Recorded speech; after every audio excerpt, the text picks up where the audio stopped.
Today we're actually talking about how to relieve your cervicogenic headaches.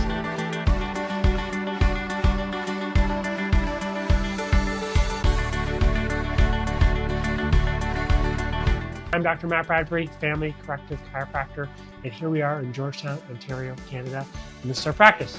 So we'll see many people who come in and they may have head pain, neck pain, discomfort, and cervicogenic headaches. Well, guess what? It may be caused by a problem with your cervical spine.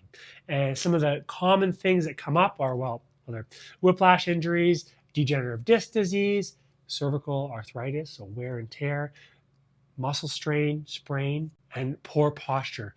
And oftentimes stress is closely related with this as well. So thinking about all those factors, we really bring it together and want to look at the whole picture and the whole person. And many a times right away, if you're sitting there watching this, what I want you to do is just simply stand up. And you'll see that if you're like this and you go all day, the easiest thing you do for yourself every 20 to 30 minutes, stand up, move a little more. Of course, if you're like this, your stress response may be going more. So even all these small muscles in the back of your skull, your neck, your upper back, maybe even tighter. So right away, take a little break if you're watching this, bring your phone up just like so, and let's take a walk to the water cooler. So some of the things that I share are really your spine and nervous system is so vitally important in terms of how your spine moves, but also how your nerves communicate with the rest of your body. Your nerves control your muscles, your organs, and help with your healing. So as your corrective chiropractor, what I'm looking for is some of the areas you may feel when we're testing, but some of the areas you may have no idea about. And that's why it's so important to test to know what's going on the inside with your spine and your nervous system so you can help your body potentially work better. You may be able to help manage your stress response better and even help with the healing so you can get back on track and become a faster responder and get back on track that much faster.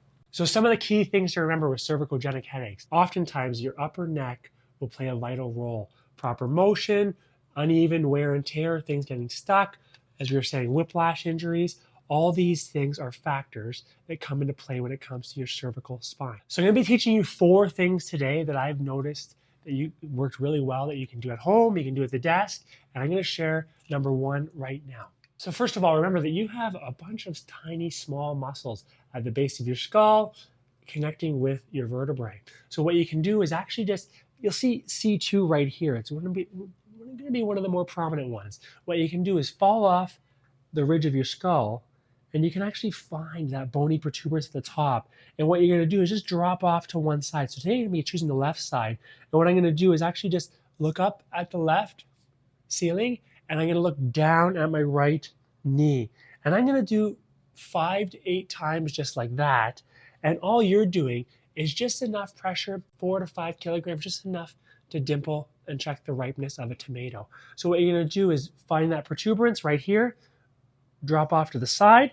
And if you're on your left, you're going to look up to your left ceiling and look down to your right knee 5 to 8 times. That's number 1, the soft tissue, some simple things that you can do for yourself. You can even find those same landmarks and then you can just go into flexion, extension.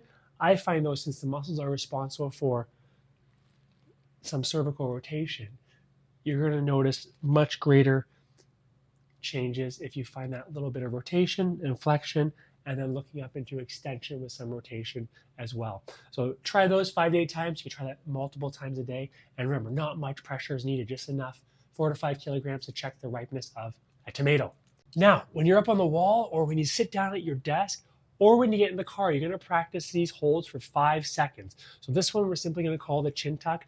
And you're thinking about opening up between your spine and your skull, a little bit of a stretch, but also conditioning the muscles down the front of your neck, which are very thin across the front of your cervical vertebrae. So all you're going to do is literally just give some pressure. I'm going to set my shoulders, push back, I'm going to make a double chin. And what I'm going to do is hold to a count of 5.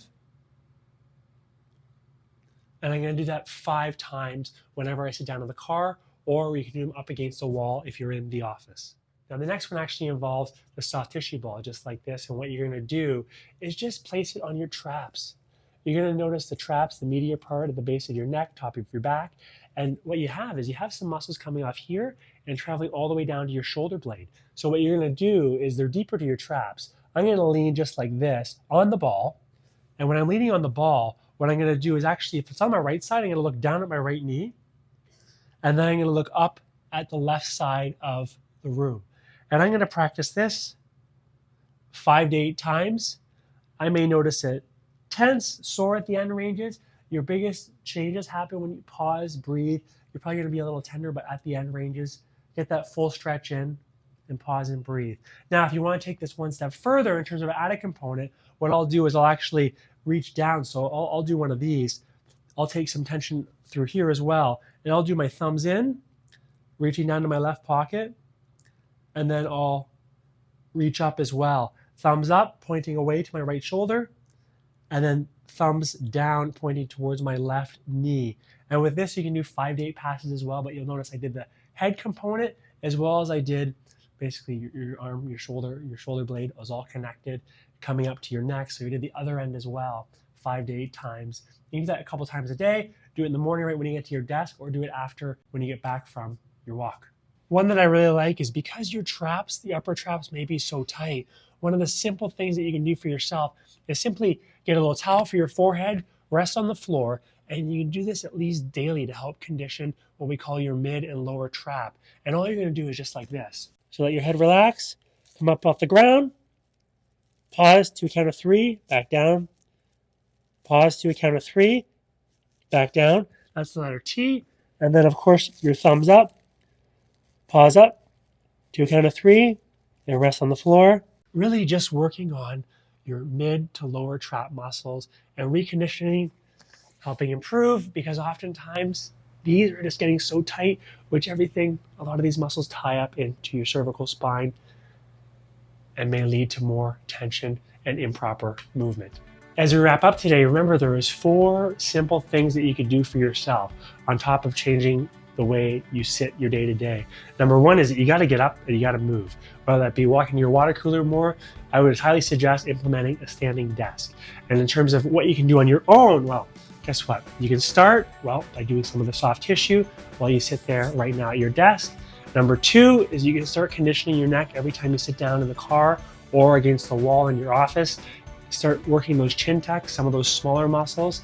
And number 3, guess what? Grab that soft tissue ball, keep it by your desk, and you can actually work on loosening up your traps and some of those muscles that come up into the top of your neck. And finally, number 4, start conditioning your lower trap, your mid trap, which is going to help recondition.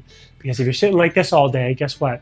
You're probably getting more tight, which may be leading to a bigger stress response and things getting more stiff and stuck, which bring it all together.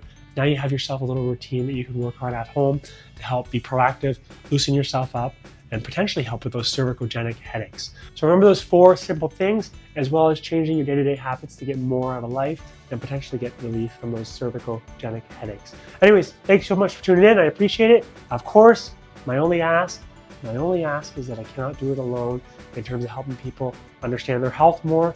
And I got a big mission in terms of helping people understand that their spinal health is vitally important, as well as they need more function for more health. So if you take a moment, grab the URL, share it to your feed so that someone else with cervicogenic headaches may get some potential help.